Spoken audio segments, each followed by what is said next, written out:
My name's Ken Lavoie, and we're going to spend about another 30 minutes here going over how to run a meeting. So here's our references for the class.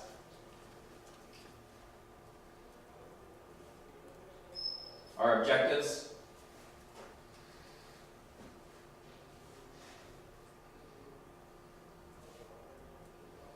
And a little bit about me.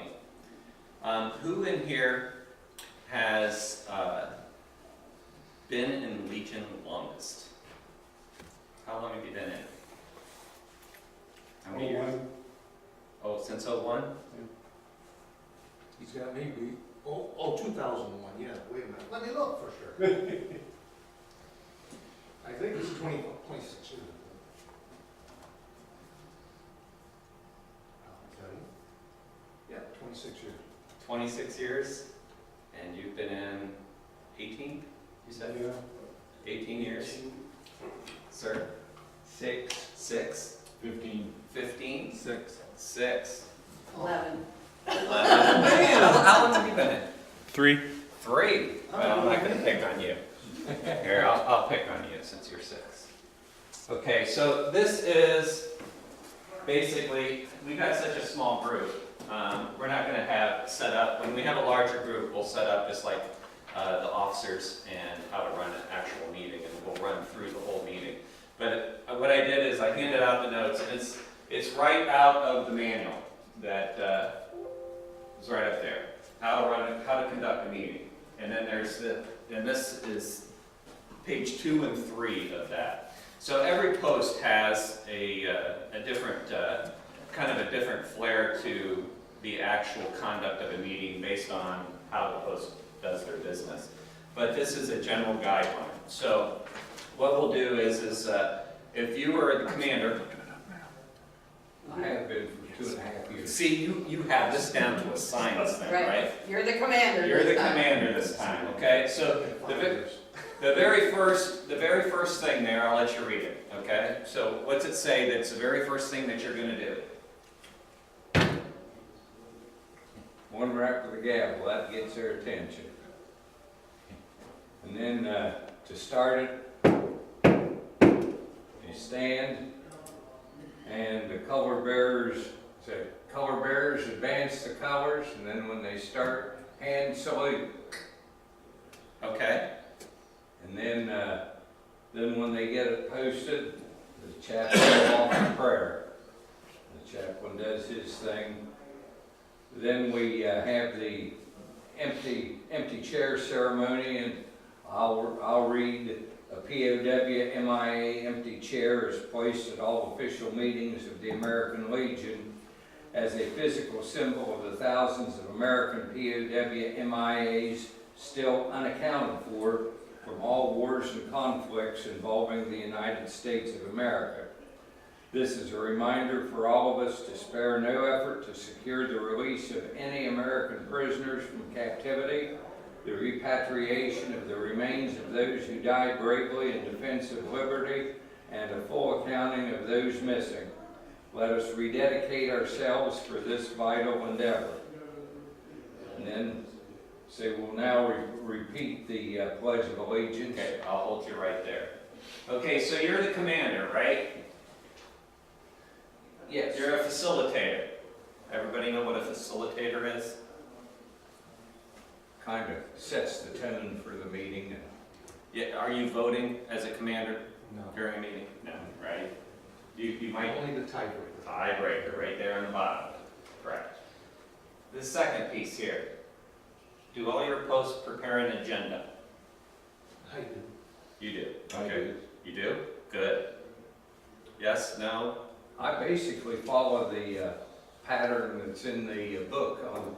When I turn the page, it lists a procedure, what we discuss in what order, and before the meeting, I always get together with the adjutant to make sure, because to me, the adjutant is kind of like the secretary in an organization who most generally, they set the agenda, but that way we're on the same sheet of music so we can go through things smoothly and efficiently. Okay, so on putting an agenda together, do you do an agenda that is published before the meeting? No. Sometimes. Sometimes. Yeah. Okay, so you do it sometimes. Yeah. What is your feedback from your post when you publish that agenda ahead of time, before the meeting? I get pretty good feedback on that. For the mere fact, they kind of know what's coming up. And they know what we're gonna talk about, and they can kind of get an ideas in their head on what they're gonna do.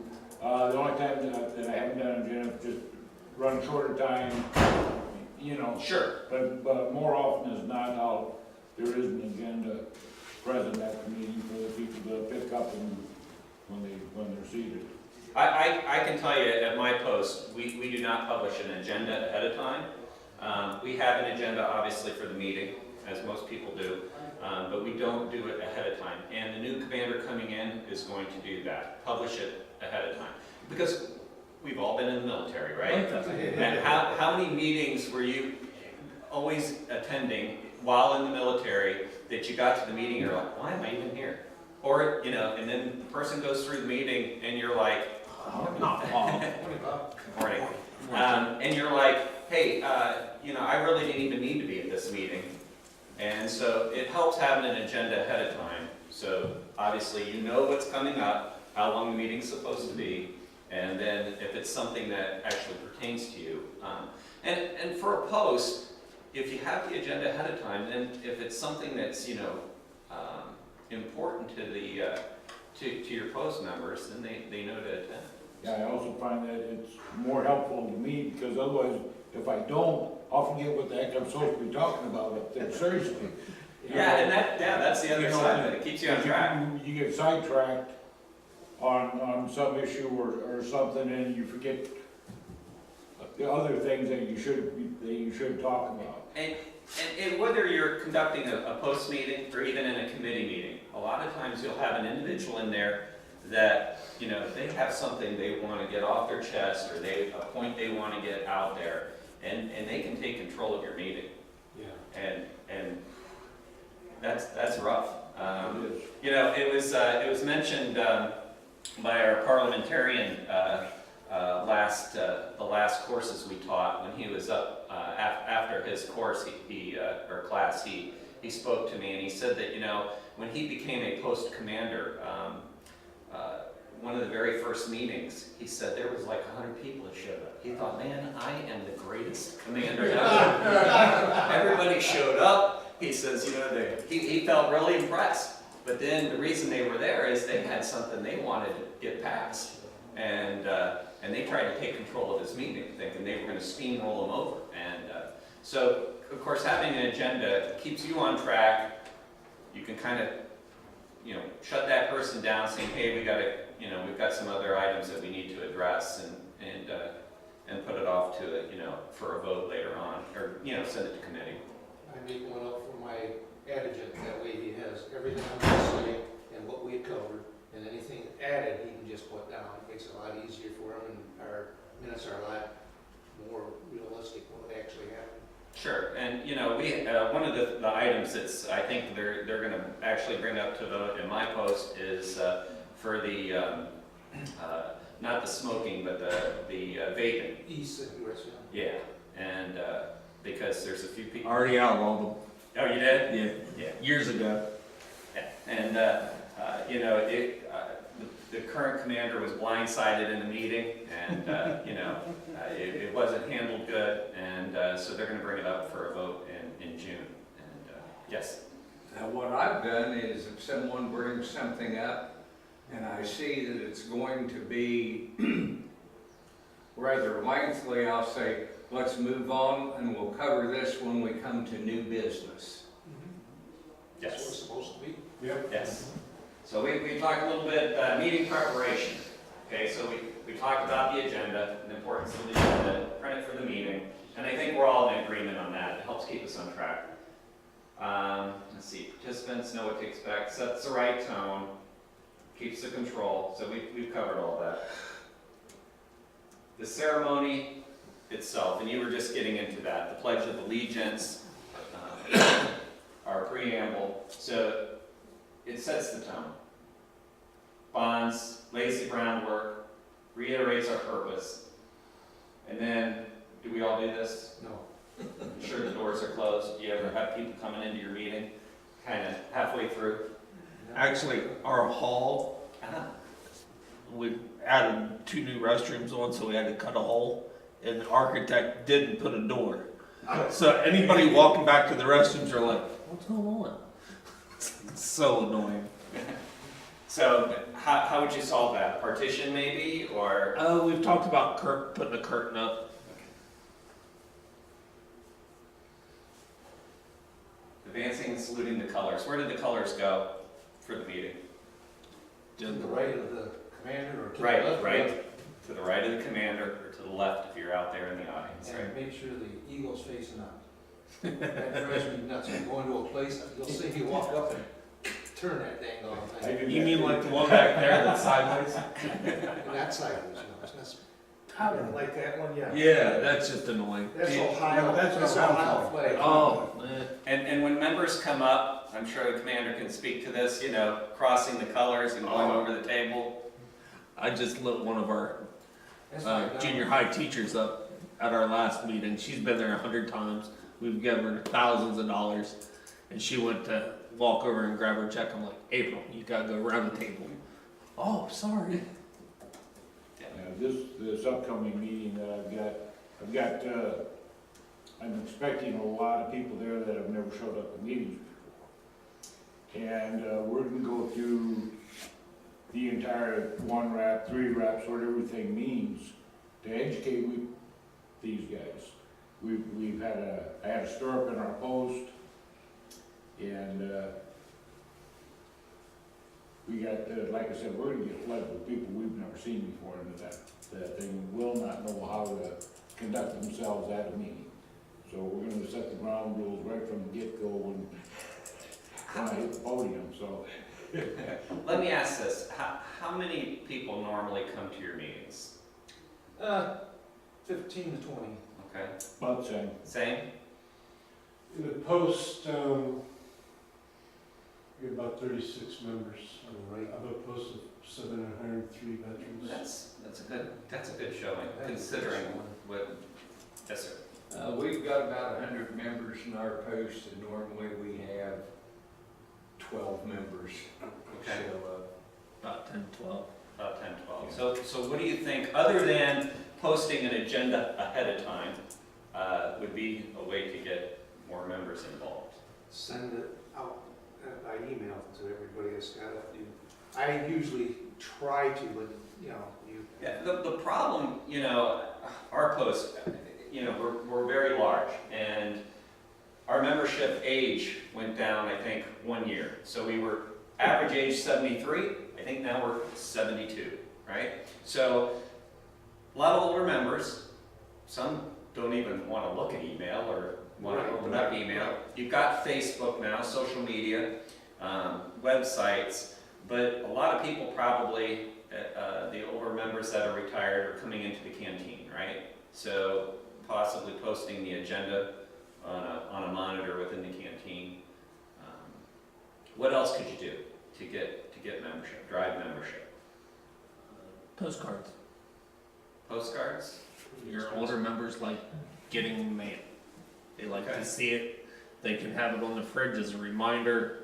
Our meetings are this day. We have this, and this going on this month. Okay, so think outside. You've got new members coming in, right? You've signed up 5 new members for the month. What could you do to help get them involved in the post with those 5 new members? What do you normally do? Let me ask that. What do you do? You signed them up.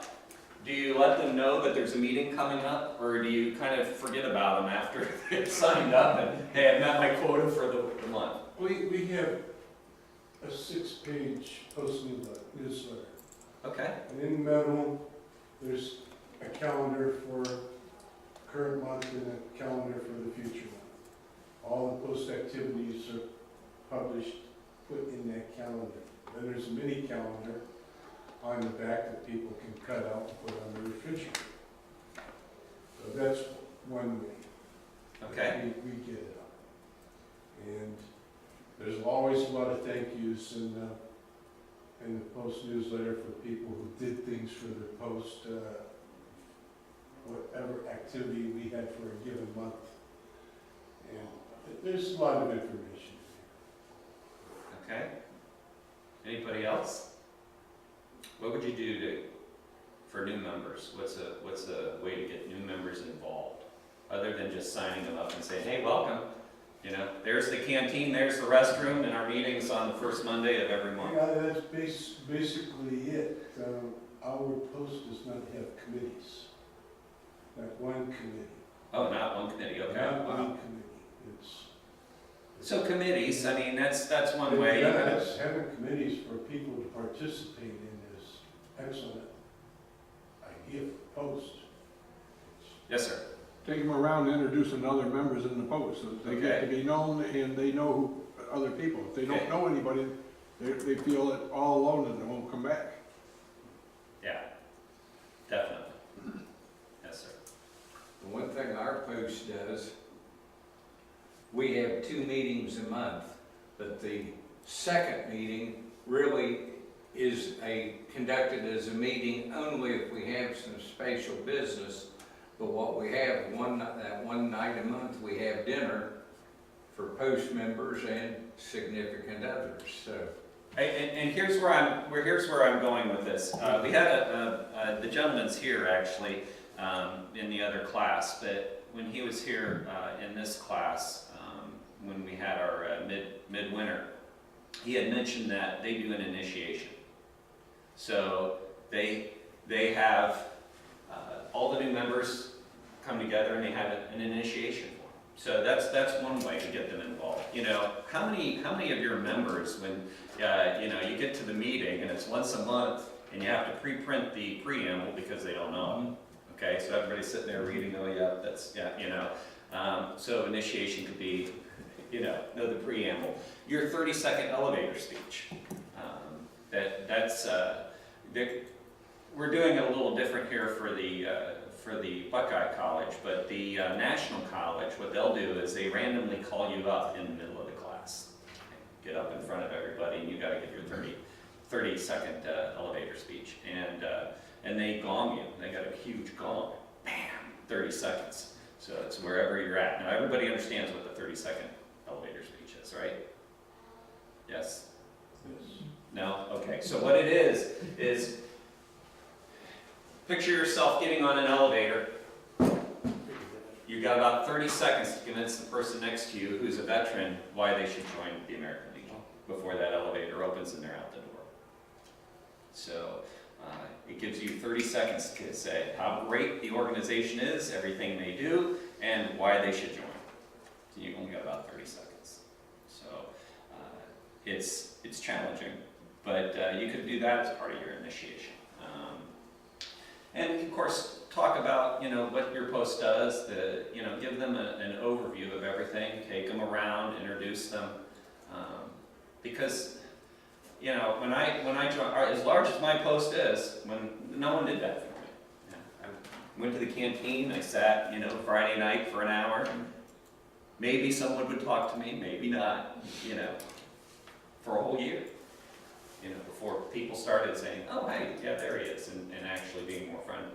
My Post is a little different. It's the police post, so almost everybody's worked together, so they all knew each other. Oh, see, that's, Yeah, so we do have outsiders that come and join, which we want. That's the only way we can grow. The newer generations, we can't get them to even think about joining. and why do you think that is? Too busy, like I was when I was young. Families, Family, I was raising a family. I was working extra jobs and everything else. I tell my members, go after young members, and I'm talking about 50-year-olds. Don't go after the 20, 25-year-olds because they're so dang gone busy getting their education, putting their kids through school, doing sports and everything else. You can approach them, right? but you really go after the 50-year-olds that are getting ready to retire. Those are new members. I'm saying Our membership 72 is the average age. Good one's young. Now, here's a point that I think a lot of us miss. we have, how many young high school students going into the military from Ohio every year? What do we do for them? Nothing. Well, How many scholarships you give away though? Scholarships, and there's the junior ROTC programs, the ROTC But we programs, don't, yes. the enlisted individuals, the ones that, I'm gonna go fight on the front lines for you. Have fun. no, I usually offer them a membership, and we pay the per capita. That, If that's a if we can find names. Yeah, you If gotta we can get get the the name. Usually I find them at parties. The- You know, all you gotta do is call your guidance counselors at your local schools, and they can tell you who signed up. And you can have them come into your post, and if we start educating them before they go in, when they get out, they're gonna appreciate what you gave them. They may not come to your post, but they will come to a post eventually. Right, we're a little off track on the material, but I think it's important because, it's key, what's gonna drive new members. One of the things I thought was very interesting at the National College is they showed an article, and it was dated, I wanna say 1969, 1970, and it was the Post trying to drive new members. Because back then, they were all World War II vets, and the new incoming young kids were the Vietnam vets.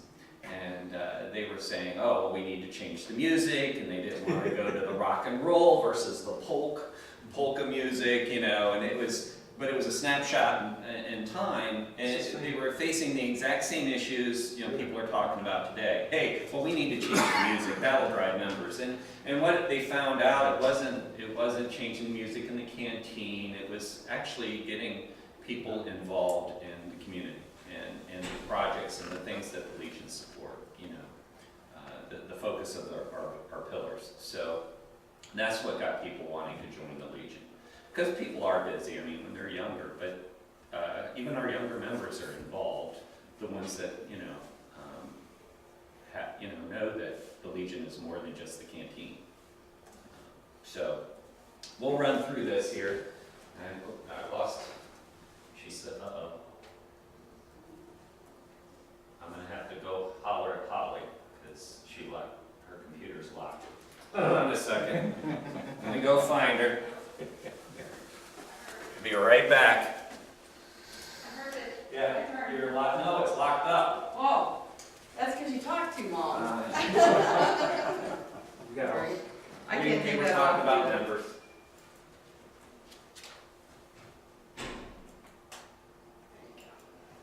Thank you so much. Welcome. I think this fire down too. Perhaps. There we go. All right. Good. We'll go through this. You gotta remember to go over and touch it. Why, can anybody answer this? Why do we say two? That's the Because end it of- tells me end to. of salute. That's the end of the salute. Yeah, but you don't do it in the military. Why do we do two in the Legion? That's a good question, because in the military, a hand salute is up, down. But in our case, we're saluting the colors while they're being advanced. And so at what point in time do you end the salute? Yeah, it's a Legion thing. Right. That's all it is. And it's something that the Legion adopted to say two versus, at ease or, And if you're in the military, when the colors present arms, yeah. And in the military, when I went through, the hand salute was normally not given other than training. The two would be the second count of the move. It's the second count of the move, correct? But it's just something that the Legion adopted. But in the military, they don't salute while the colors are being advanced. They just stand at attention. Until they're told to salute. Only the American Legion. Yep. There's definitely some nuance. I do want to point out, though, that, as referenced in some posts, I've seen it happen, or even districts, when the colors are being presented, by a color guard or flag bearer, once that flag is posted, they're still in the salute until that color bearer leaves the room. Once that flag is posted, the salute is ended. You don't continue to hold that salute. Sure. And the same when they're coming in to retrieve the color. You don't salute until they retrieve that color. Well, you hold the salute until ordered to put it down. Right. But the Commanders get a little slow. Yeah, they don't understand when they should actually call for the Yeah. salute and whatnot, and when to end the salute. So you already addressed the prayer, the opening prayer. And you covered this too. Everybody do this? Yes, no? Yeah. Okay. Should, yeah, facing. At least have it present during your meeting. Oh, okay. Pledge allegiance. Pretty self-explanatory.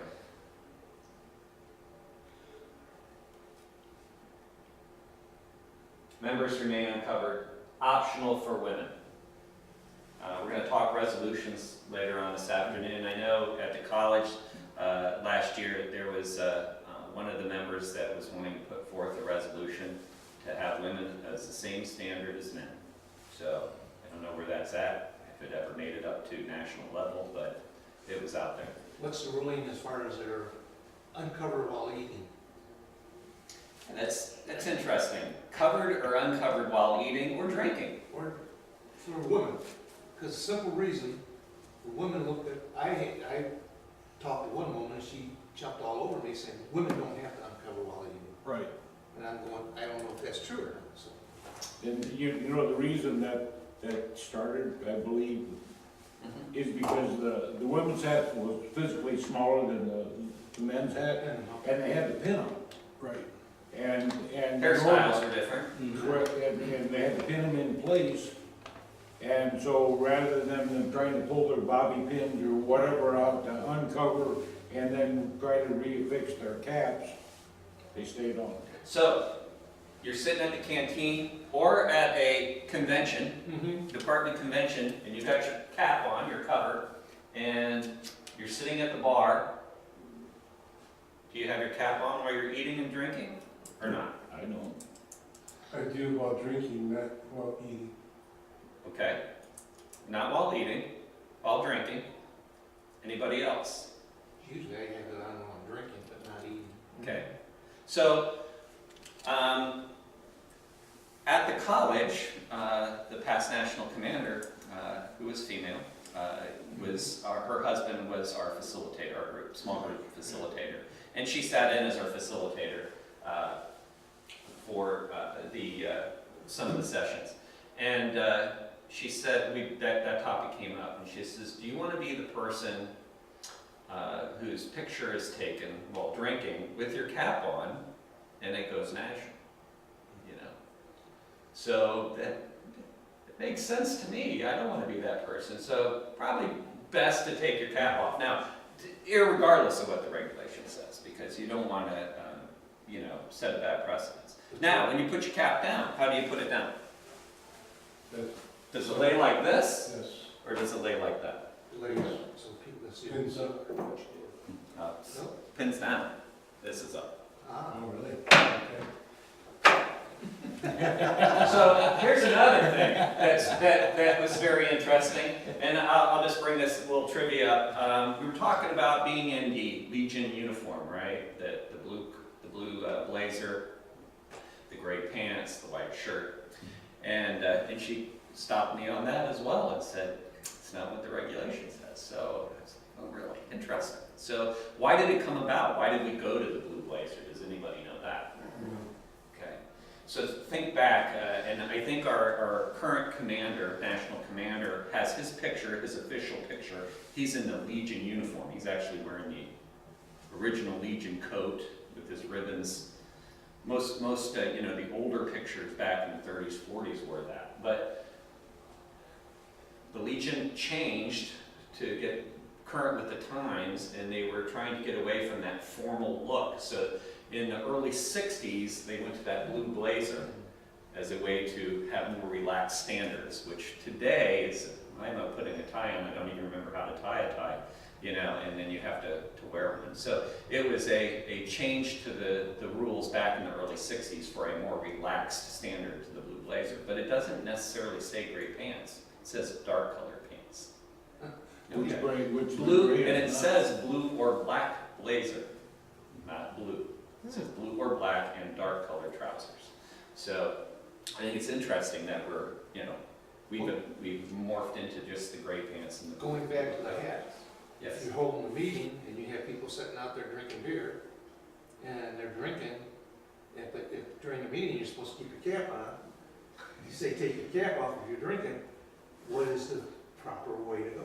Yeah, I think, there's You're always gonna be. you're in the meeting at that point, and there shouldn't be people taking pictures to post. I take pictures constantly. That's true. He's my historian. That's I true. think that in our bylaws, we have in our bylaws that you will not bring drinks into the meeting. Sure, yeah, and we do too. It's in our law. An interesting thing, talking of uniforms, I've seen in the flag and emblem sales, they have a Legion emblem, like if you were in the service, that would go on the round service cap. But the Legion hadn't had service cap for years and years and years that I know of. Yeah, I've seen different honor guards with, I've seen them, as I'm sure you have. You see pictures online. Some are wearing helmets, some are wearing berets, some are wearing, a different colored cap. Some are joint with VFWs, and they have their own cap for that, and it's various headgear. And I did see an honor guard with the old saucer style, bus driver cap. So I know that it's out there, but it's not common. I never liked wearing it. I bought one as a lieutenant because I was told I had to have it, and I think I wore it once or twice. So. Okay, so we went through the preamble, why it's important. Reading of the minutes, everybody does this, right? Why, it lets everybody know what has already transpired from the previous, and you can file it for review. How do you handle the person getting up and saying, I make a motion to waive the minutes, waive the reading of the minutes, because they're getting bored, they don't want to hear it. And it's almost every meeting, somebody starts playing with it, and I go, yeah, sure, and I continue on. Yeah. I ignore it. Yeah, I would shut them down, because it's important. Have you ever run into that? Oh, yeah, All the time. but they do it right here to DEC. Do they?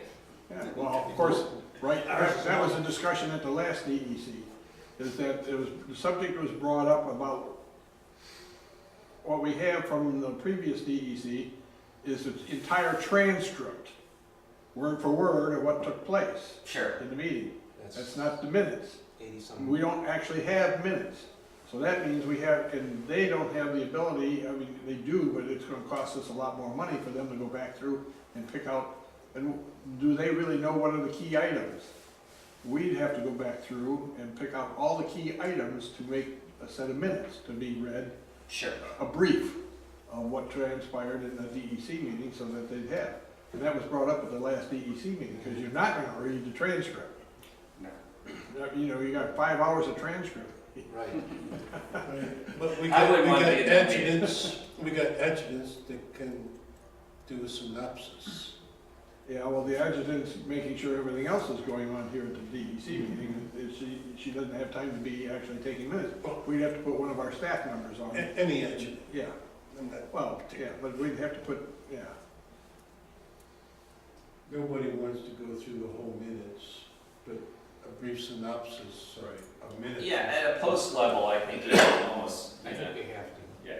yeah, you can go through them, and, if they're long, maybe, summarize, but it'd be easy to do at a post level.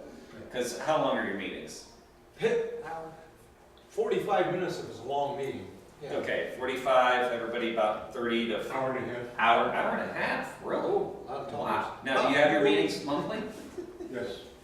Wow, that's a long meeting. Now, if you have a meeting, the way I look at it is, the one thing that does need to be read at the following thing is, if there is a motion and a vote, anything that's voted on needs to be recorded.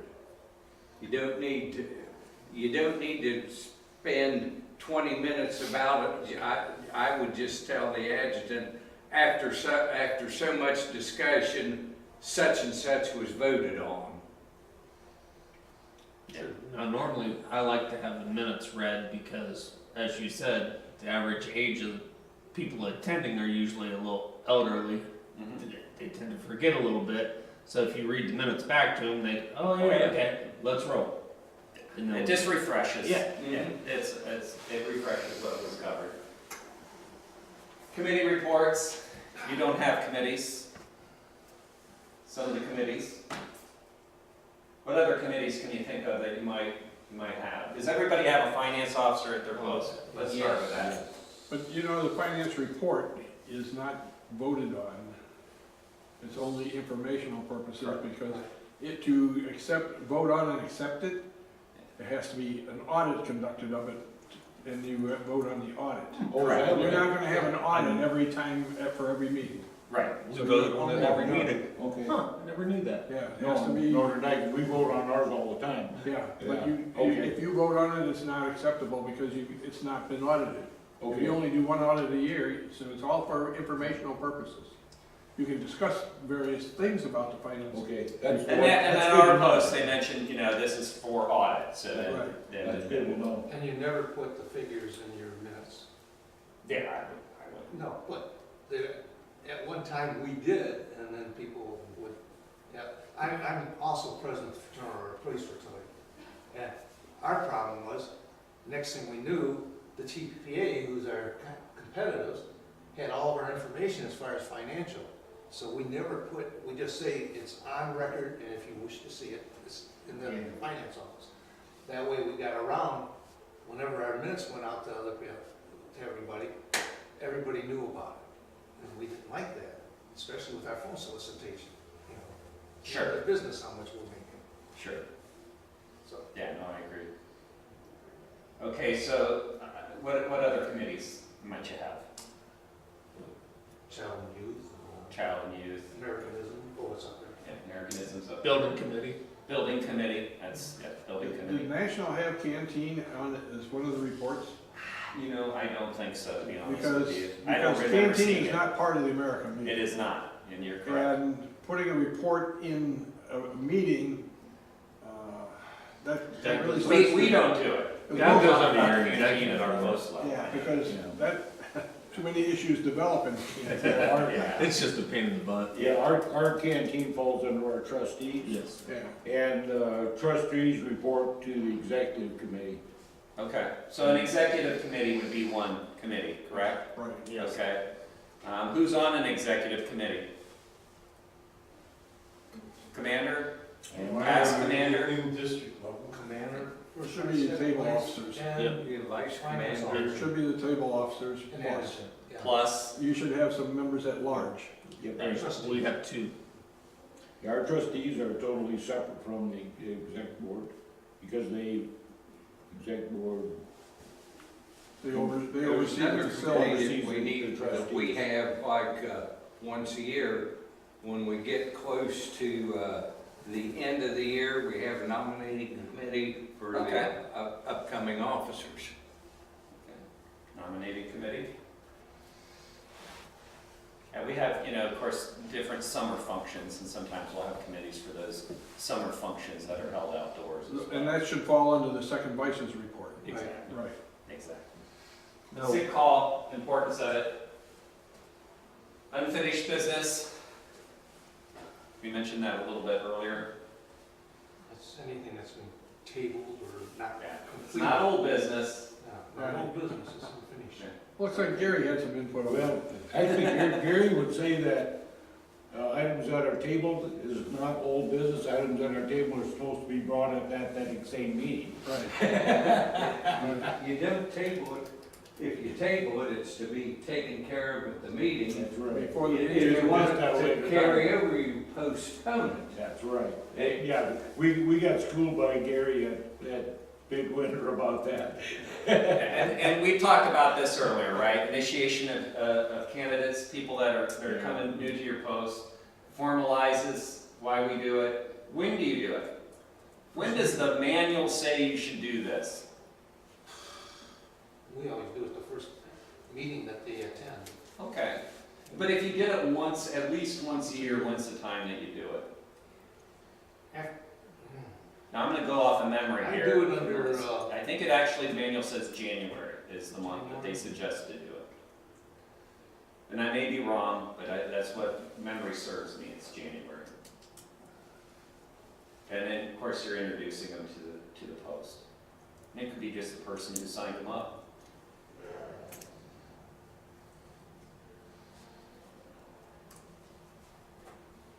Does everybody, to get members involved, another thing, does everybody recognize your members for like years of service? we do. Or have a Legionnaire of the Year, that type of thing? We usually Not have, consistently. Not consistently. whenever we get it from us national, we announce it at the meeting.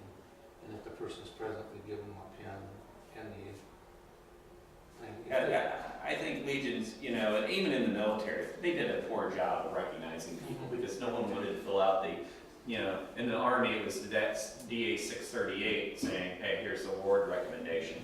Because it takes effort, and then you gotta, you know, submit it, and then there's typos and corrections and all that sort of thing. It's the same thing in the Legion that I've seen, where Legion does a poor job of recognizing members. Members will come to a meeting if you let them know, hey, we're gonna recognize you for 50 years as a Legionnaire, you know. I got to present a 60-year plaque. Yeah, 60-year plaque, I mean, that's amazing, That was awesome. 60 years. Yeah, and But- so, But it wasn't during a meeting because he would only come in on Sunday afternoons. So you either showed up when he was there, or he wasn't coming interesting. in. You know, and then, of course, like your historian or the person who's gonna take the photos, so then you can be submitted up to department. It also gets recognition of your post, plus the individual, you know, there's a lot of wins off of that by doing that type of thing. I was just mailed looking, a 60-year one out to California because he's moved out there for years and he's always been our I was just up in Bucyrus earlier this week for their 100-year anniversary dinner. Okay, and they had two members that were present that just got their 50 years, and I presented them with their 50-year certificates. That's Awesome. That's great. Yeah, so there's lots of little things you can do, you know, of course, at your post level. Memorial to the departed. You know, usually they what I've seen at my post, for instance, they'll recognize a sergeant at arms who's, you know, done X number of, you know, funerals for the past month, and they'll talk about that a little bit, just so the members know that we've done, you know, the honor guard went out 14 times or for the past month or whatever the number is. And we do a moment of silence for those that have departed. Of course, good of the American Legion.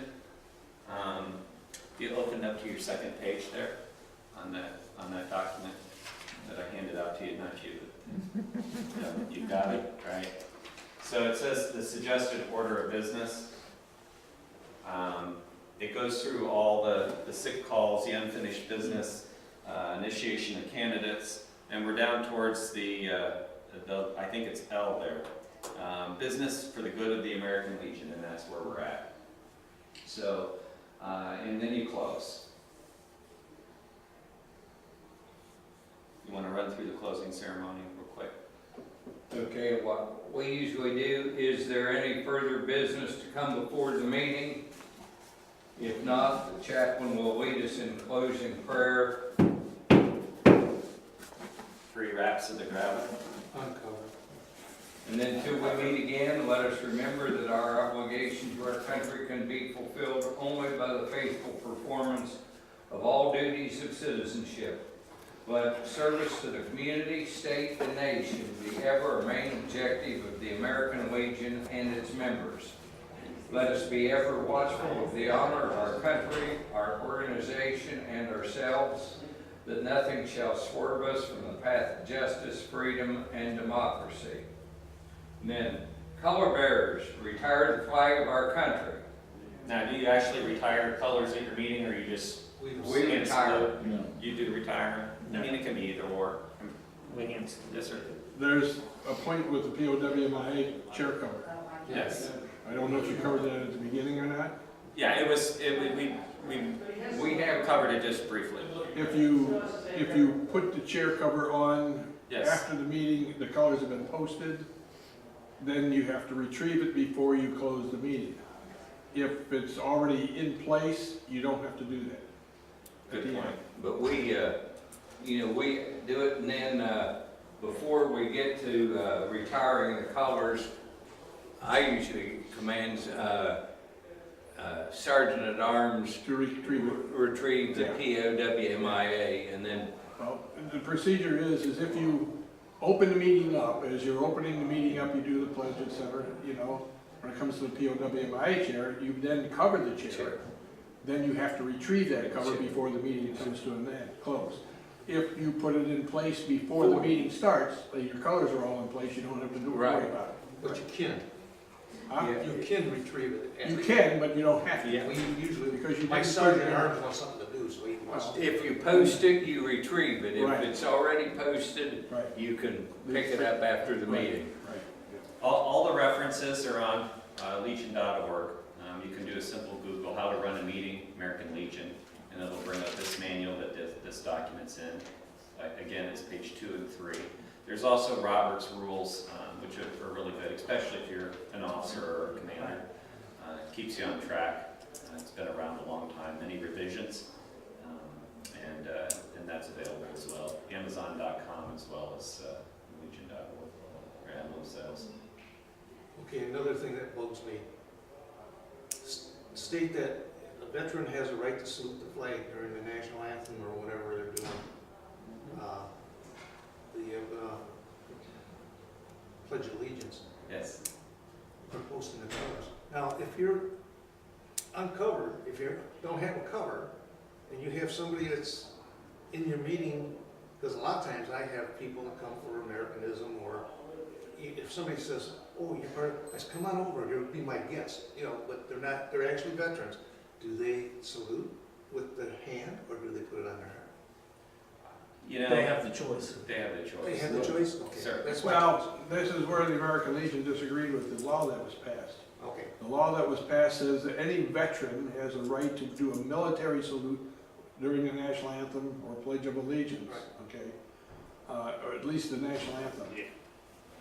And the American Legion disagreed with that because who's to know whether you're people who are civilians who've never served, don't, they've always been told to do it this way. Well, I shouldn't say they've all been told because you don't see it happen. right. But, this is the proper way to salute the flag or during national anthem, etc. When they see us others doing it this way, now, which way is this? Civilians get confused. Which way is it supposed to be? That was American Legion's point when it all came out. Stay with this. Don't do a military salute unless you're covered. That's what the American Legion wants out of it. So, it gets confusing. The other thing is when do you sing the national anthem? Covered or uncovered? Uncovered. If you have your cover on, you do not sing. There's nothing really specific out there about it, at least I think it is someplace in black and white, but you don't sing when you're in a military salute. You take your cover off, but here, now you can sing. Okay, so keep that in mind. Never knew. Makes sense. That makes sense. Yeah. Thank you. It's like the Pledge of Allegiance. I've been at meetings where they do a hand salute during the pledge versus the hand over the heart. And You hold your hat here. It's always been over, Yeah. for I So, know, yeah, from the and pledge, it it's bugs over. me, some of the meetings I've been to, they do the hand salute during the pledge. Well, Our commander VFW gets a hand lot. salutes, we know. One thing I like. VFW hand salutes. Yes, they hand salute, they're Yeah. covered and they hand salute. When their they- hand. Just as a civilian, The DDA. That if you were a honorably discharged veteran, that you could do the military salute for the national anthem. That brings us to our close. I want to thank everyone for their input. All right? If it's adopted at the post, if it's submitted to either the county or the district for adoption, and then it gets forwarded, if applicable, it gets forwarded on to the department. The adjutant will look at it, review whether or not is there a similar resolution already in place, that kind of thing. And then she will forward that to the either Department Executive Committee or Department Convention to be voted on, and then if applicable, it goes up to national. If the national adjutant will send it to a committee to be reviewed, and it either gets voted on by the National Executive Committee or National Convention. So last year at National Convention, I think we voted on the resolution to admit all military after 1940, right? Lots and lots and lots of various forms of that resolution have happened in the last couple of years, right? I know specifically 2 years ago, we had 2 resolutions at the Department of Ohio stage that talked about Grenada veterans and Panama, I think, and how that they should be considered a wartime veteran. So that whole definition of a wartime veteran, there's been resolutions going on about that for years, right? That people were not happy that there was those gaps in service, because really we've been in a war since Vietnam, right? Forever. Any questions about that? All right. So how do you write a resolution? And hopefully most of you have an example with you today that we'll go over in our small group later. But if possible, you should review existing resolutions and positions on legion.org. I don't know how many of you guys have gone on legion.org, but it is a wealth of information. If you can't find it on legion.org, it probably doesn't exist, all right? But review what's out there. The key thing is make sure that it's applicable, right, to the American Legion. You don't want to do a resolution that says the city of Steubenville should build a veterans memorial on this piece of land. Yeah, the Veterans Memorial has to do with the American Legion, but you're trying to do business as the city of Steubenville, right? I mean, just things like that, just make sure that it's applicable, right? You want to start with the resolve clause. So I know that that's kind of hard to imagine, but the whereases, the top of it, you want to start with what's the point, right? What are you trying to get accomplished? Once you write that, then you can fill in the other information that supports your cause, right?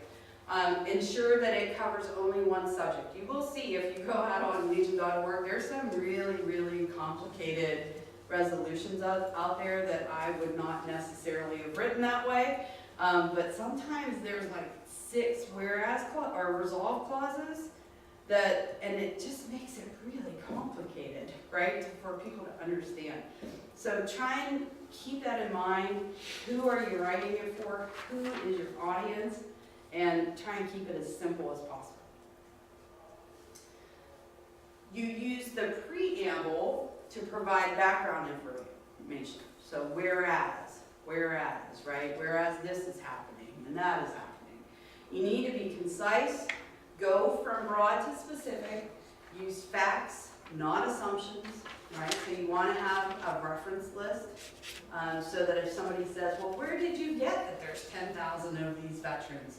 You can show them, here's the research I did, here's where I got these. You want to make sure you check your grammar and spelling. This is extremely important because you've got one chance to kind of influence somebody, and if they're a grammar person, then, and they see that you can't write a sentence correctly, they're probably not going to listen to what you have to say. All right, that's just a fact. And you don't want to have things misspelled. So get somebody else to look at it, proofread it for you, make sure your grammar's correct, and that it's easily understood. So let's take a look at the handout. So this is believe it or not, was submitted May 3rd of 1950. All right? So what is that? 79 years ago? Right? No. 69. 69 years ago. So basically what they're saying in the resolve clause, let's go down there first, right, is that they want to make sure that National American Legion College be held at least once each year, provided that the department's enrolling students assume the cost in connection with such a college. Now, why do you think they did this?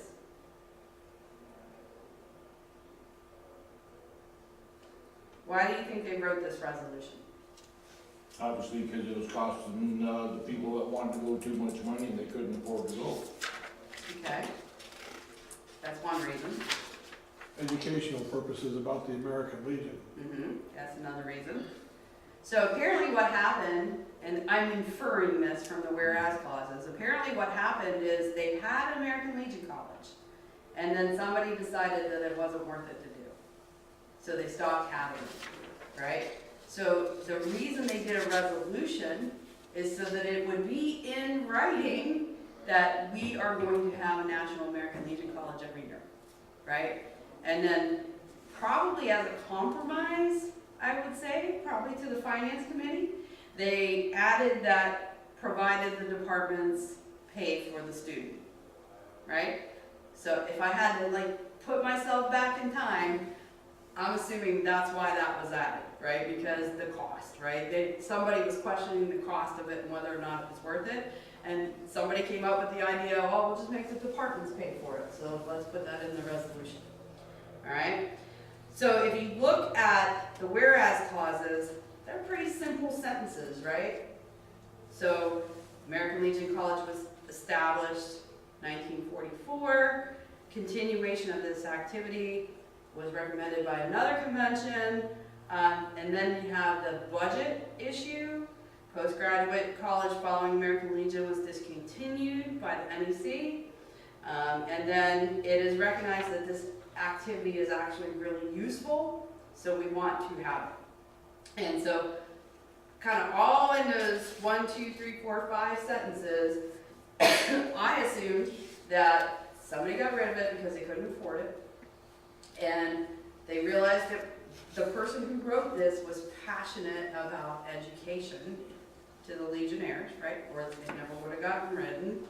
And so they wrote it and said, here's all my facts, here's why we want to have this going, plus they compromised. Okay? So that's probably a good point to understand is the whole compromising, right? Sometimes you have to compromise on your resolutions in order to get them through. But you don't know that until you start discussing your resolution with other people. And so if you get anything out of this class, be concise, grammar's correct, spelled. You have got to influence others to be behind you. So I'll tell you my story. My first resolution that I wrote a couple years ago, I'm a Six Sigma process improvement kind of girl, right? That's my background, that's what I do. So I was really frustrated with the whole way that membership worked, both at department and at national. So I wrote a resolution to bring in an outside consultant to kind of look at that whole process at national, right? Because they're not using technology correctly, blah, blah, blah, blah, blah, right? Well, I talked to a few people about it, but to me, because this is what I do every day of my life, I assumed that everybody would just understand that, right? That's what you do in business, right? When you're in a large corporation, if you don't know how to do something, you bring in an outside consultant, they look at it, they tell you what to do, you fix it, right? So I didn't really politic my idea too much, right? And we get to department convention, and I'm thinking, oh, this is no big deal, this is gonna pass. It didn't, right? Dennis Clausing got up and said, well, they don't need this, they have really smart people, right? And I'm thinking, what the hell just happened here, right? This is perfectly logical. So I learned my lesson right then and there, right? So you have got to talk to as many people about your resolution as you possibly can. Because you want them to understand it before they vote on it. So, if nothing else, remember that. Like the dues increase we got coming up this year. All right. So there is some additional information. You can can download, they have a really good resolution booklet on Legion.org under resolutions. That's how I learned to write a resolution, is I just used the booklet, truthfully. You can review the resolutions in the digital archive for ideas, structurally, what it looks like. Reach out to other people who have written resolutions, myself, Tim, we've written several. We can help you guys if you ever have questions. And don't be intimidated. It's just, just make sure the grammar's good, spelling, and then talk to people about it. You don't have to get up and publicly speak about it or whatever. Just talk one-on-one with people and get them to be an advocate for you, right? All right, so a couple questions and then I'm going to turn it over to Tim. Resolution is necessary for every decision of post meetings. True. Right. Only officers can write and submit a resolution. False. That's right. Anybody who's a legionnaire in good standing can write a resolution. All right? I know that was short, sweet, and to the point, but we're going to talk a little bit more about it this afternoon when we look at your specific resolution. All right? Thank you very much. Hello, my name is Tim Hollow. I'm with the Buckeye American Legion College. To be honest, our parliamentarian couldn't be here today, so I went ahead and took over and I'm going to explain to you in as layman terms as possible what parliamentary procedures are. Now, we're all familiar with it. We've all heard of Robert's Rules of Order. Popular misconception is Robert is a last name, not a first name. And pretty much this stately gentleman here said he wanted to codify good order in meetings to not waste time. And that was the beginning of Robert's Rules of Order. So today we're going to understand what it is, find key sections that apply to our posts, and what I put underneath there was deliberate assembly, pretty much fancy words for your monthly membership meeting. And then there are different responsibilities for a standard meeting. And commander has a significant role, however, not a voting person on the board, committee members, and then your parliamentarian. So I don't care what anybody says, no one knows everything about Robert's Rules of Order and parliamentary procedure. So that's why my foot stomper today is please just work together. Together, everybody will have enough to put together a solid meeting. So when in doubt, definitely ask. Ask each other, ask the parliamentarian. That's the whole reason a parliamentarian is there. And isn't necessarily there to take the slings and arrows of everything that we do, but sometimes does. And the last fact that I really can't hit home enough is that a vote is a binding legal decision, which I'll get into here in a second. So if it ever came to bear that you would have legal issues, these votes actually do involve legal repercussions. So there's a number of different ways that you can find out, or you can learn about Robert's Rules of Order. I'll start with the worst one first, or I mean, the most comprehensive. As a legionnaire, are you expected to know everything in this book? No. So I'll go down the list here. You've got your officer's guides. I brought the SAL officer's guide as well. This gives you your basic idea about how to smoothly run a meeting. And then this is my personal favorite. It's got pictures, and it's parliamentary procedure, and it just goes over the very basic, how to make a motion, how to table a motion, how to make a point of order. So I would recommend, and one thing I'd like to emphasize here is every month or every quarter, I believe, in the Ohio Legion News, there is a section for the parliamentarian, which he highlights different interesting issues. So my recommendation is the officer's guide and the parliamentary procedure. And like I said, together everyone will know, at least having some experience on how to run a meeting, even if it's just by repetition, which is how most people do it. So, deliberate assembly is the kind of gathering to which parliamentary law is understood to apply. So this equates, in our case, to the monthly membership meeting. but is used everywhere. Used in virtually every meeting as a source of order.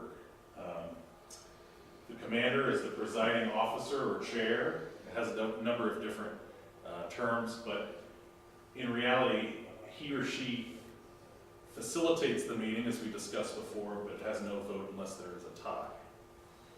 And then the member of a committee or a meeting is a person entitled to full participation, attend meetings, make motions, vote, debate, but there are some rules that go along with that as well. Some key definitions: a majority vote is when more than 1/2 of the members present vote on a particular matter. We're all familiar with that. Most of the time we don't have, at least at the post level, too much disagreement on some of the more routine matters. But if there's an interest to table a motion or resolution that somebody or the group is not ready to vote on, you can table it. At the department level, you'll have your committees. A lot of times at the national and the department level, they'll be directed to a committee for further review or maybe further explanation, especially when money's involved. I think that's a good factor. Now, one thing I want to hit on is quorum. Is everybody familiar with quorum? So it's the number of committee members present to allow a motion or resolution to be voted on. And it's fully up to the organization to decide what a quorum is. But if no quorum exists, then a majority of the membership must be present to vote and approve a issue. So if you had a post with 1,000 members, you'd have to have 501 members present then you have a quorum. So that's why it's very important that in your constitution and bylaws, you go ahead and put your quorum in there as well as, go ahead. Well, question, what happens when somebody stands up and says, I'd like to make a motion that we set that quorum to the side and go on with business? So that is not possible. That's actually not possible. I didn't think so. And then I would start wondering what the intentions of that person would be in terms of. Well, we had a quorum of 10 and we only had 9 members. Yeah, you could make a motion to amend the bylaws, but that would be not something you would do right on the spot. So. Yes, sir. Question. Let's suppose that there is an item that's being discussed and there is no quorum. As the chairman, could I legally say, all right, let's have discussion on this for so long. However, we cannot make a vote on it until we have a meeting where there's a quorum. You know, I think the lack of quorum only means you cannot make a final decision. That doesn't mean that you couldn't do some discussion. That's right. That's a correct statement. I make it a discussion meeting. The whole meeting's a discussion meeting. Yes. There's no voting. Yes. And I'll be honest, the less you know about Robert's Rules of Order, the more often things like that happen, where you vote on something, you don't have a quorum, and it happens. And what I want to emphasize is that this is a legally binding meeting. So if you make a decision, the first thing I'm sure the lawyers are going to do is say, let me look at the list of who was there. That's why we do the Minutes. The minutes. That's exactly why we do that. And I want to go into that in a little more detail here. So the meeting opens. We went over this earlier this morning, so I won't hit on it too much. But the good of the Legion, business that promotes the good of the Legion, that's when your outside organizations can come in, give announcements, ask for money, things like that. Holly put this in there. It's not called old business, it's called unfinished business. I actually made that mistake, and it's revisiting the tabled motions and resolutions that have not been previously tabled. Actually, it doesn't have to be a motion or resolution, it can be just a topic.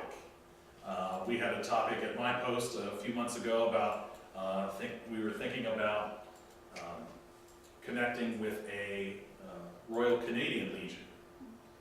Maybe having like a sister post. And there was a discussion over about 2 or 3 meetings, and we finally went forward with it. We haven't heard anything back, but at least we went forward with it. So keep the general announcements to the good of the Legion. There's no crosstalk. One person speaks at a time. And if you might not have known this, but the members only speak to the chairman. That's the only person you're actually supposed to be talking with. Through the chairs. Through the chairs. So you address the chair, and the chair addresses back. And then the next person addresses the chair, and the next person back. And according to Robert rules, once that person makes a statement and he sits down, he's not supposed to get up and make the same statement over and over again. That's right. At one time. That's right. Can't argue. And I didn't mean to step on you there.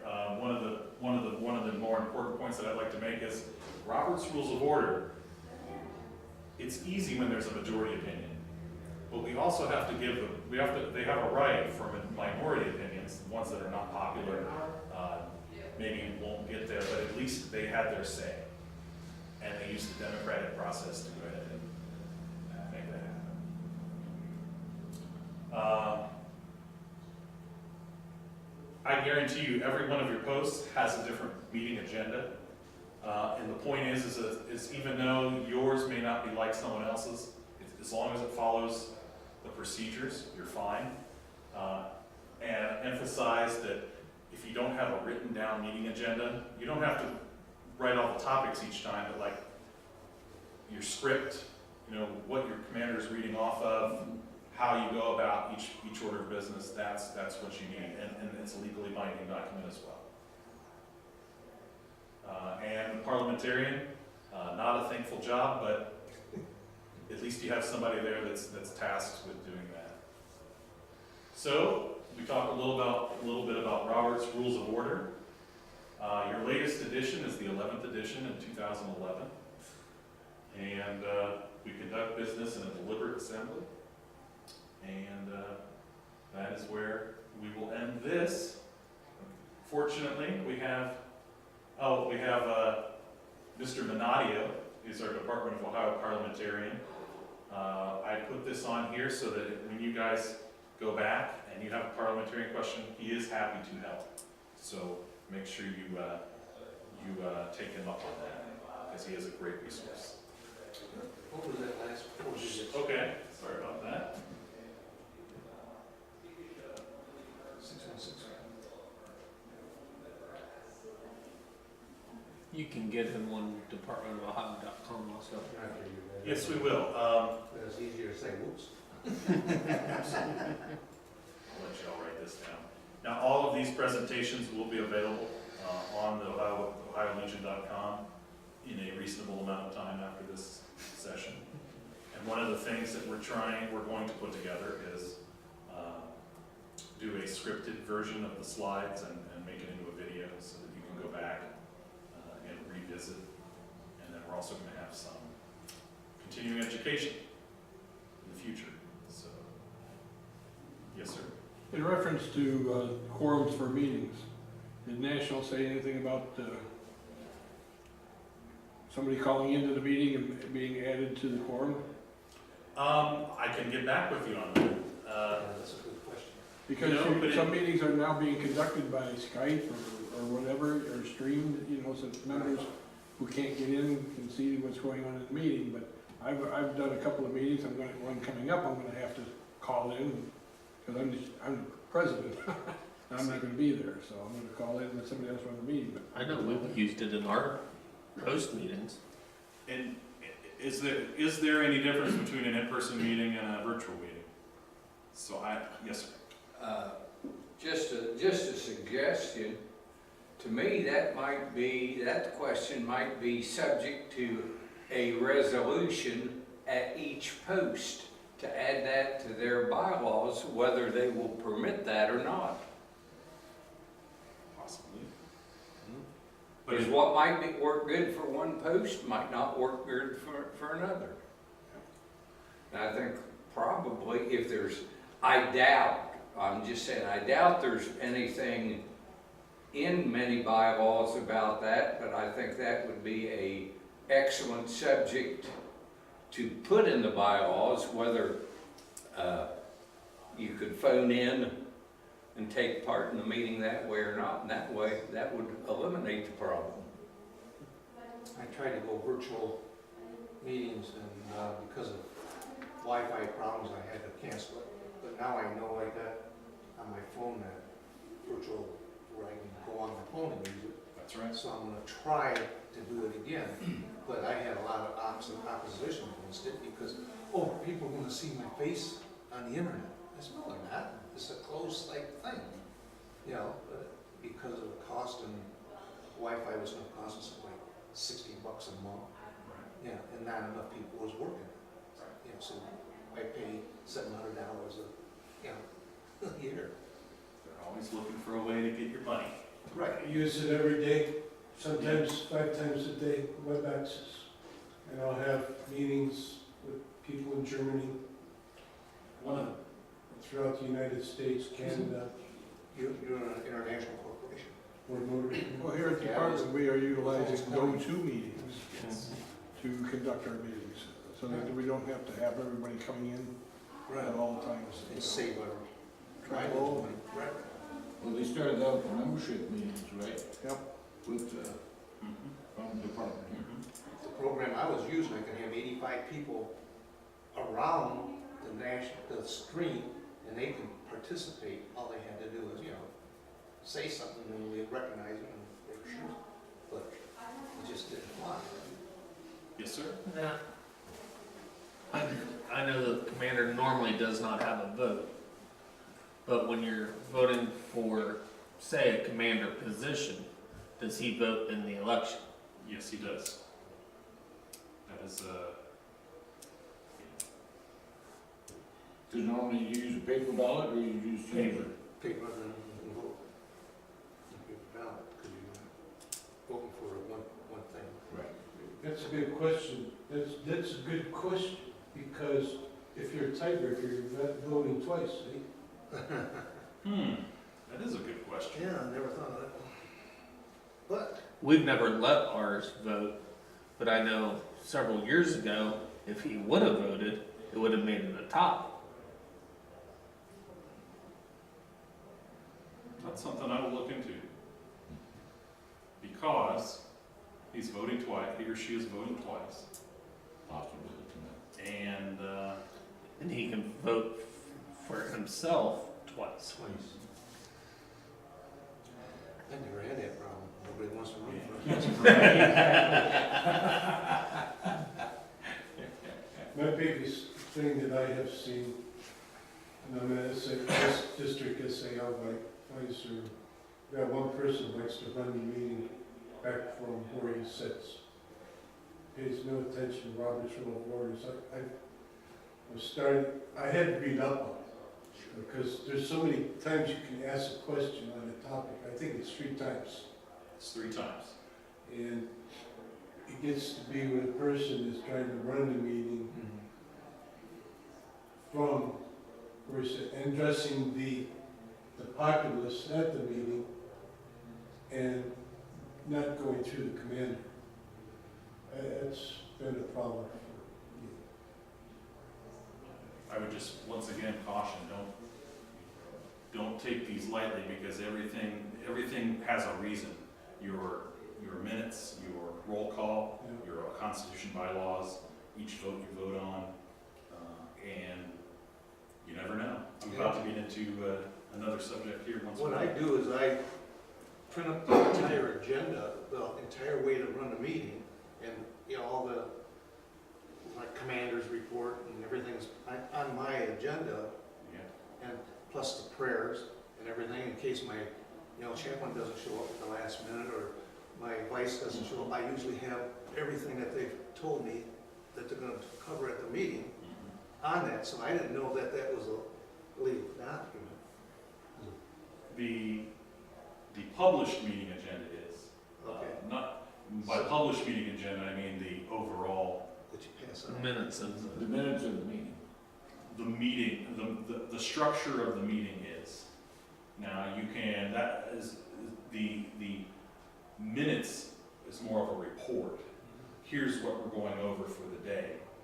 What I was referring to is the structure. Okay. The, Okay.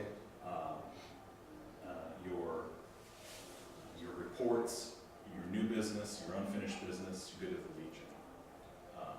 When to say the prayer, when to say the MIA, when to say the closing prayer. The basic agenda, not what Basic you agenda. filled in. Because without that, you can run the meeting however you want. You gotta hold your other people accountable for what they're going for. And it gives everybody one less question to ask, like, well, why have we done it like this? Well, because it's part of our structure for our meeting, and we don't deviate from this, so. All right. Let's see if we can go to the next one here. Now here is one I encourage participation in all of these, but this is something that we don't normally talk about as much. Trials. Trying to do your F5.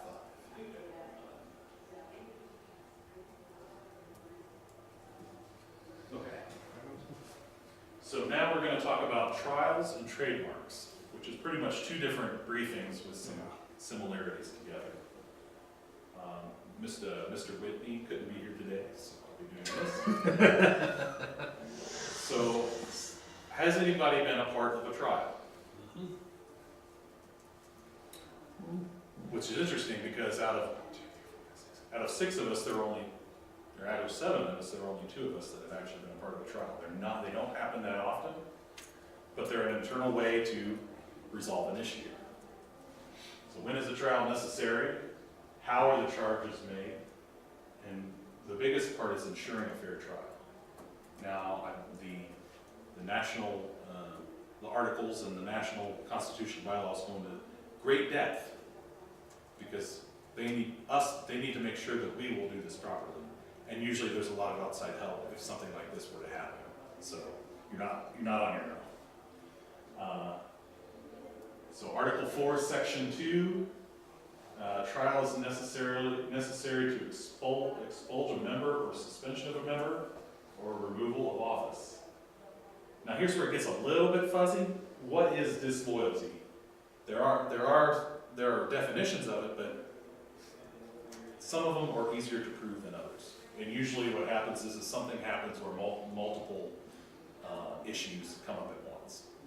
So disloyalty, neglect of duty, dishonesty, or conduct unbecoming a member of the American Legion. So the charges must be made under oath in writing by the accuser. You must give adequate notice to the accused member of these charges. We're not going to do the double secret probation where you don't even know what you're being charged with. An accuser can be any individual or entity. However, it can't be the executive board because the executive board will then appoint a trial board, but I'll get into that. Who is the swearing authority? That's usually your lawyers or your people who act, your judge advocate, and then the prosecution. I'll get into that. So the post-executive board appoints a trial board of 5 to 7 members from their Legion post in good standing.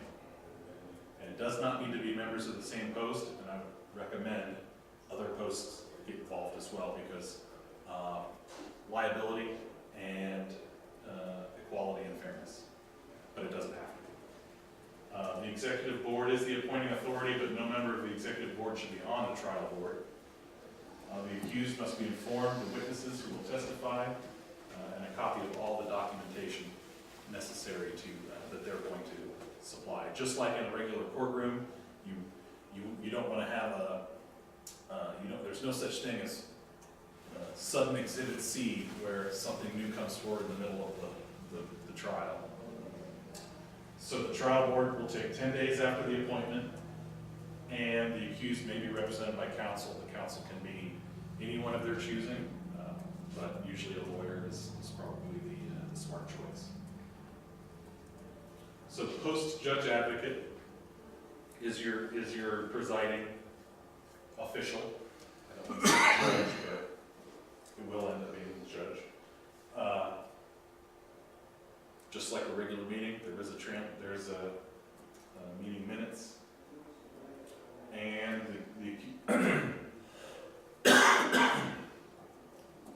so once again, if there's not enough neutral board members to be found within the post, definitely go to your post, your district. And in the event that the post is too small to have fairness, we can always call on the district, so the department to come in and do that. So your different rulings are acquittal. So acquittal means you're acquitted of all charges. It's nothing happens. You can get a reprimand, removal from office, suspension, and then expulsion. In practical usage, this is very hard to do. There has to be a legal case. Usually it's in the best interest of the Legion to let the official, not more official because we're official, but let the police and the courts do their job first, which makes our job much easier afterwards. It can be used as a source of evidence for or against, and we are not providing summary judgment before the courts make their judgment.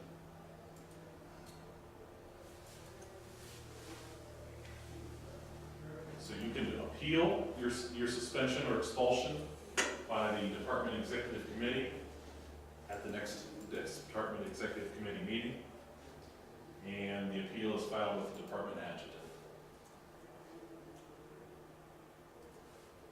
And once again, the accused may be represented by counsel, and pretty much you go through the same process at the department level.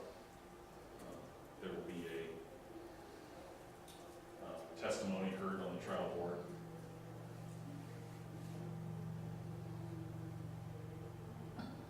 So, the question on everyone's mind is the canteen a part of Legion?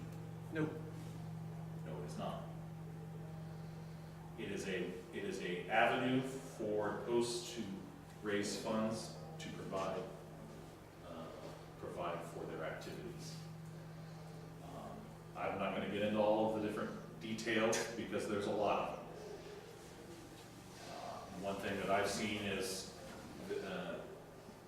there is a lot of gray area, and I think I would encourage you to go back to your posts and make sure that there is a clear chain of command. You've got your American Legion chain of command, and then you have your canteen chain of command. Now, where does that fit in? There are many different ways to do it, but it has to be clearly defined.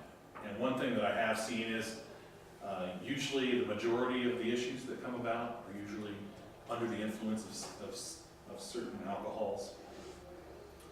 So a lot of times what happens is you have a problem with a person. It's a problem that's a legitimate problem.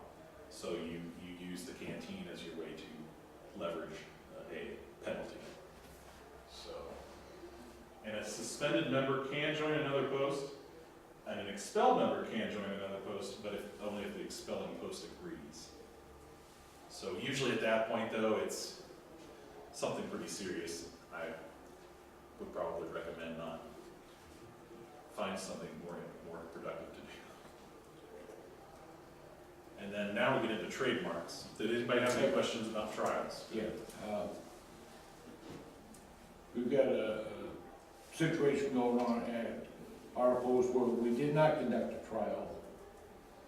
We sat down with the individual, via the executive board, with him there and said, this is what's going on. He's not allowed back in the post, and set up a repayment program in lieu of civil charges. And is that probably the best thing? In your opinion, you think that might be the best way to do it? Because we thought about doing the trial thing, but if we have to bring a civil action against the guy if he doesn't do what we asked him to do, No. Okay, obviously you're talking, there was some dishonesty, Yes, stealing of money. Yep. You have proof, yes, so you could have prosecuted him. absolutely. You did not prosecute No, him. we didn't. Okay, so that opens a different, of a different viewpoint, because I had a similar situation in my home.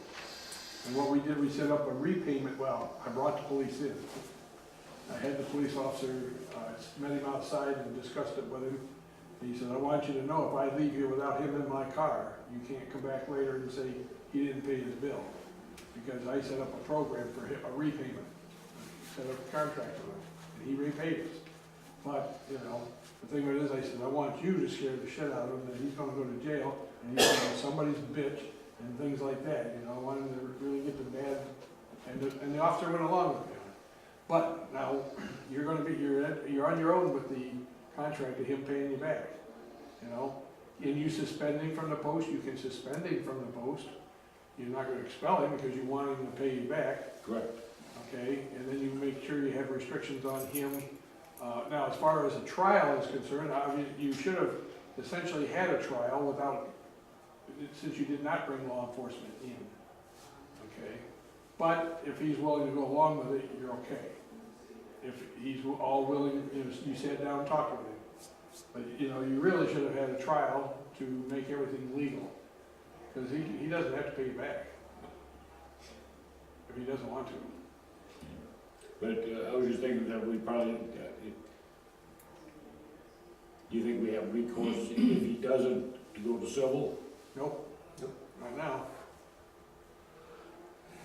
You We really changing don't, you the terms. needed to have an official trial, to have, and everything, all the evidence presented and so on, and conduct a trial, okay? Now, if he's gonna work this out and pay his bill and everything, you're fine, but if he doesn't pay your bill, you're out. Nothing and then you're gonna have another trial, and probably try to suspend him, but you gotta go back and come up with all the evidence, and it should have all been done right the first time. Yeah, it was like the majority of the guys on the executive board, they're trying to keep the name of the American Legion out of it and keep everything as quiet. Yeah. Well, Yeah. but, okay, so we screwed up then. Well, in a sense, and I think I have to have a conversation with you because you got a complaint from your post, and that may be all tied together, I don't know. It is. Okay. Did you have a police report made? No. That's, you should have, even if you're not gonna charge him, you should always have a police report made. That way you have it on record. That monies were missing, Right. and although when I had the police officer come in on ours, he was there, but he didn't fill out a report. Yeah, so you have to request that he Yeah. does fill out. I had the guy on tape that, he stole money out of the cash register, you know. Especially if it deals with your state gambling, you have to get a police report done. Well, yeah, that's a whole issue, another issue there, but, yeah, okay. All right, Lesson I learned. got some, little bit of direction going here. Okay. Thank you. Mr. Doug Whitney is also a very, at the end of this, is his numbers, so make sure you take those down as well. So this is trademarks, another legal avenue that we want to go over with you. Now, registered trademarks are registered with the United States Bureau. It's the United States Trademark Association, but I don't remember the name, but it's legally binding and it's allowed to be prosecuted if you do use these symbols outside. Now, you can use it on your routine stationery, business cards, stuff that would be considered for public use, but beyond that, it gets a little hairy. Patches are one way that we show our affiliation with the American Legion. And what happened was, at some point along the way, this logo had to be approved. It was probably built, it was probably made by the national headquarters, because if you notice here, the border is closed. So one of the rules is that nothing else can be added to that border. inside the border here. So you can't put the name of your post down here or your city and state up there. We had to go through this exact same process with the Buckeye American Legion logo. We have the American Legion logo here, and then originally we had the logo within the confines of the state of Ohio, and they said that was not a good thing. It was a no-go because you were closing the border around this emblem. So that was something that we learned. To get permission, it's a very easy process. And there is a process on legion.org that will take you right to it, which I'm about to show you. But you can get polo shirts, rings, you name it, you've seen it. Leather jackets, anything and everything. But the thing is the American Legion has the sole and exclusive right to the American Legion logo, the name of the American Legion, the Sons of the American Legion, and all the logos that you can think up of. So when you, even though you may be representing a certain organization like baseball, you need to be very careful about what you put your logo on. One thing is, it's always better to buy the patches from Flag and Emblem and put them on a jersey than it is to embroider them on something. And there is repercussions if you reproduce these logos without direct permission from national headquarters. So here's some things that people have done that are bad. So here we've just got some artwork that somebody did using the Legion Writer's name. Once again, that is a trademark, registered trademark. Here we have the American Legion Writers, which is fine, but then there's a background and some other stuff going on. This is all of these were bad, and according to Mr. Sussin from National Headquarters, a couple of these have actually been prosecuted. And one thing that really stuck out here was this one. See how there's the Florida chapter 203, Arlington, Florida. See, that's bad. You can't have anything within that border. We've got some Legion Rider patches in the state of Ohio that have modifications to. Now, on the one you just pointed to, I'd say the part of that one that's wrong is the Florida indication underneath America. Because the patches that I've seen have been made by National Emblem Sales. And it has down underneath Legion Riders, it has the posting, and National makes that up. Well, if National makes it up. And that's what my question was, what the hell's going on here? But National is making, but the Florida thing underneath American, I think that's the violation on that particular patch. If they were put it up on top, you're right. On top it was okay. That's right. But underneath it was wrong. So he's absolutely correct. Florida chapter 203 is okay because it's not in the imaginary line of that. However, because that Arlington, Florida is underneath the American, you're violating the rule there. Primarily they wanted rockers Yes. on the outside, and the rockers could not touch the Legion Rider patch. Yes. And to be just a very fine line in there, separation. But then they turned around and came out with, similar, and what the hell? I had to question it, but they bought it from Emblem Sales. So if they bought it from Emblem Sales, it has to be acceptable. And that is accepted, so the liability is on them, even though Right. they may have violated their own trademark law. Get it approved by Emblem Sales, Lori Walliser, and she knows all the ins and outs, and you can get them made.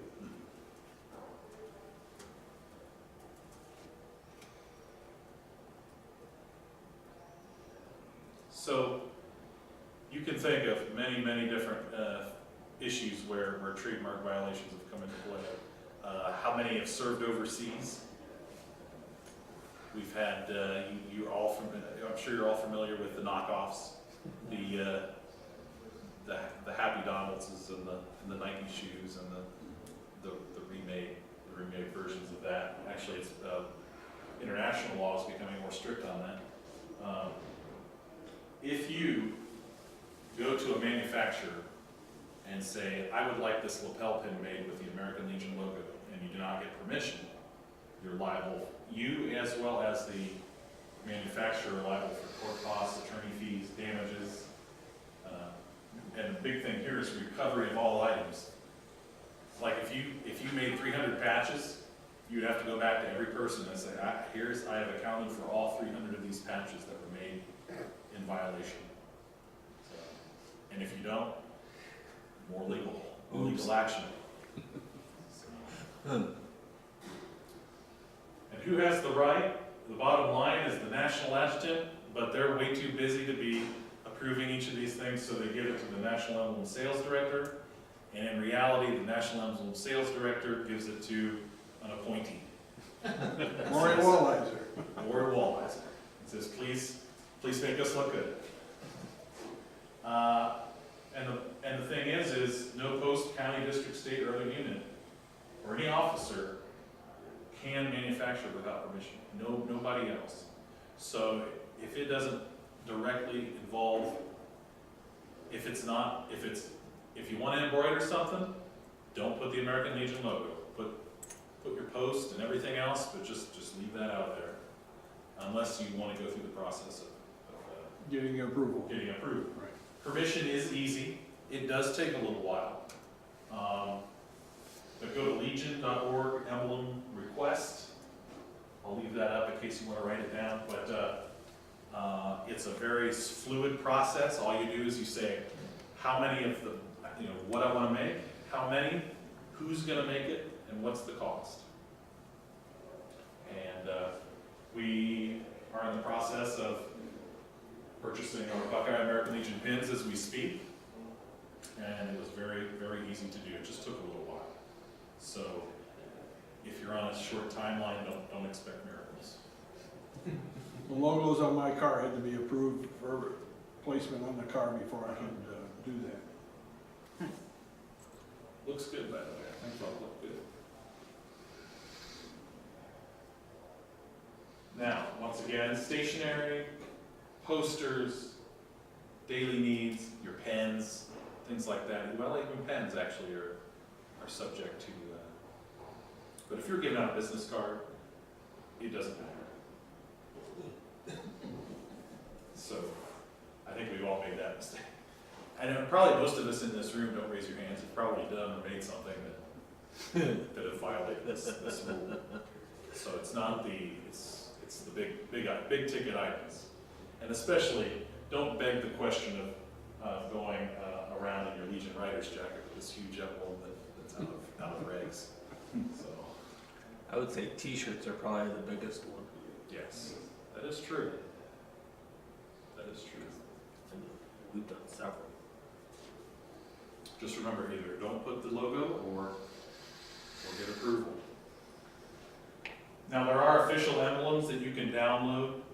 So there's also, I think I put it in here, but have you ever seen the stylized versions of the Suns logo or the Legion logo? And it goes on and on. People reproduce put cool effects and things like that. That's also no-go. You're going to get a nasty worded email from National. And I've seen other posts, websites with these stylized logos on there. And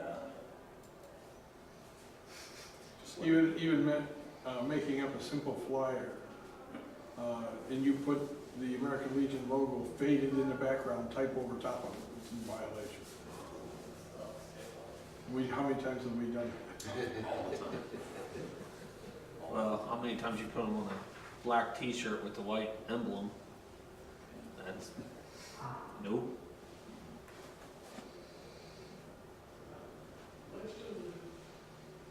So, what is a trademark? What time we got? Little circle C. 11/16. 12, 11/16. 11/16, okay. I'll hit on the high points here and then we'll break for lunch. So it's requirement that the Legion maintains constant and continuous control over their logo, because it is a legally binding agreement. And it doesn't matter if it's a 501c19 like the American Legion Veterans Organization or a 501c3, it doesn't matter. The 5 rules for approval, and this is another reason why we have monthly membership meetings. All officers, directors, trustees, etc. are named by the post. That's why we have our officer reports that are due to department level. Those specifically say who the officers are. The officer trustees, yeah, that's the number 2 one. We don't usually do that one. Vacancies must be filed by the post in order to be compliant. The subsidiary corporation, your post, must report to the post no less frequently than monthly. So that's why we have a membership meeting. That's just not only a part of the trademark law, but a part of being the 501c3 or 501c19. The post treasurer must be a signatory on all accounts. So, on your post check, how many signatories should there be on each check? Depends what account it is. 2. So, a lot of people don't do that. It's because the banks don't require it. That's true. No, that's up to your post to require. Yeah, but the post requires it, the bank says, yeah, one's good. Because if a bank has to monitor 2 signatures, they charge extra, they charge an additional maintenance fee. Huh. I would recommend the fee because then you're spreading out the liability.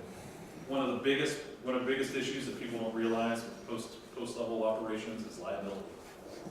If you make a decision, if you vote on something, if somebody steals something, they're gonna start talking. They're going to start coming to the finance officer and the commander, and what happened, things like that. And then, unfortunately, we don't have a lot of people that are necessarily CPAs or retired CPAs that have the opportunity to do this as much as it's needed to be done.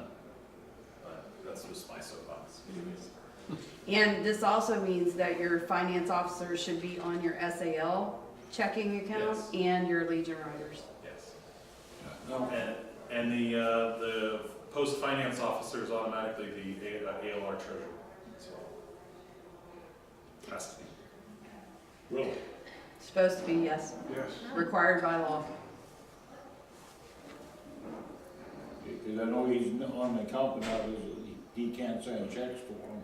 Yeah, absolutely has to be a signatory on that account.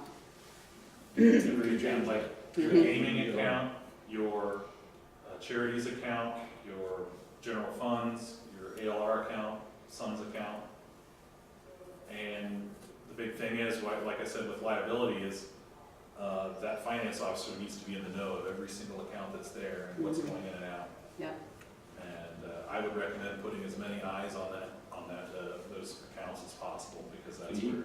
He had, when they set him up, he had authorization to look at the account, but not to be a signature. Oh, no, on he the needs to account. be a signature. Your SAL and your Legion Riders Yeah, have to be included on your post 990. right, How are they gonna do it if the finance officer's not, right, doesn't know what they've got? right. Just had that discussion yesterday with another post. Yeah. That should be easy to change. Okay. And technically, something that I learned a while back was your SAL and your auxiliary are not covered under this 501c19? Is that right? Wait, what? SAL is. SAL is. Yeah, Auxiliary. auxiliaries are Oh, separate auxiliaries are organizations. zeros. Mhm. We had an issue a while back where there was some issues with selling alcohol to other members. Okay, I'm getting into it. Never mind. Okay, I tried to get fancy there. It didn't work. Yeah, I'll explain it to you. It's- Okay.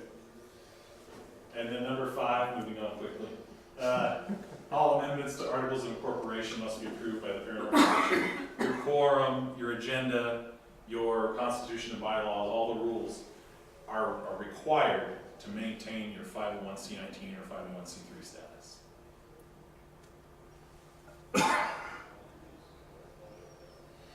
Now, there's a complicated question. Some posts are 501c3 and others are 501c19. A post is not a 501c3. They can have a 501c3 in their post, Right. another charitable part of their post, but they can't. The post itself is a 501c19, Okay. under the American Legion's 501c19. Yes. But a lot of them have C3s.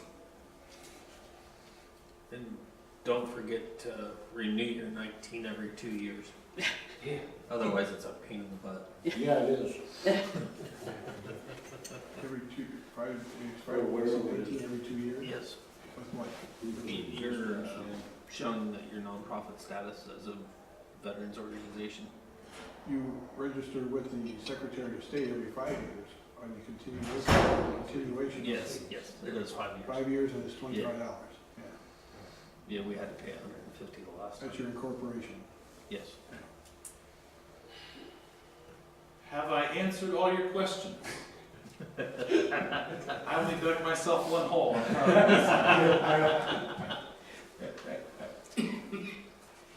So that is a dry subject that I tried to make as not dry as possible.